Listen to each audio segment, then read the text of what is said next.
Sun TV, கலைஞர் TV, Dinakaran இதில் எவ்வளவு பொய் செய்தியை போட்டுட்டு இருந்தாங்க. ஆர்.என். ரவி இங்கேருந்து மேற்கு வங்காளத்துக்கு மாறுதலாகி போகிறார். கவர்னர் 760 கோடி ரூபாய் அவர் வந்து ஊழல் பண்ணிட்டாருன்னு போஸ்டரில் தொங்க விட்டாங்க தினகரனில்.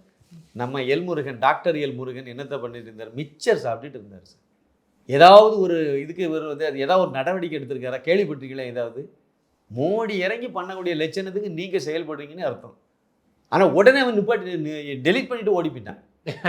ஆமாம், இதில் பெரிய அவன் போட்ட நியூஸை ட்விட்டரில் வந்து ட்விட்டரில் வந்துருக்கு, ட்விட்டர்லையும் போட்டிருக்காங்க. அதை போட்டதை எலன் மாஸ்க் ட்விட்டர் ஓனர் வந்து ரீட்வீட் பண்ணியிருக்கான். அவனுக்கு மோடிக்கு மேலே எவ்வளோ, நம்ம நாட்டுக்கு மேலே எவ்வளோ பெரிய இது இருக்குன்னு பார்த்துருக்கேன். போட்டதே இவன் வந்து உடனே பிரதமர் அதை டேக் பண்ணி அடித்த உடனே 16ஆம் தேதி இருக்கும், எடுத்து பாருங்கள் ட்விட்டரில். அடித்த உடனே அவன் டெலிட் பண்ணிட்டு ஓடி போயிட்டான். நான் அப்பவும் வந்து மன்னிப்பெல்லாம் கேட்குறேன். அதை தான் நான் கேட்குறேன். செய்ய வேண்டிய வேலை குறைந்தபட்சம் நீங்கள் அங்கே தேசிய அளவுக்கெல்லாம் யோசிக்க வேண்டாம். அந்த அளவுக்கு உங்களுக்கு மூளை வேலை செய்யாது, சரி விட்டு தள்ளுங்க. தமிழ்நாட்டு அளவுக்கு யோசிக்கலாம்ல.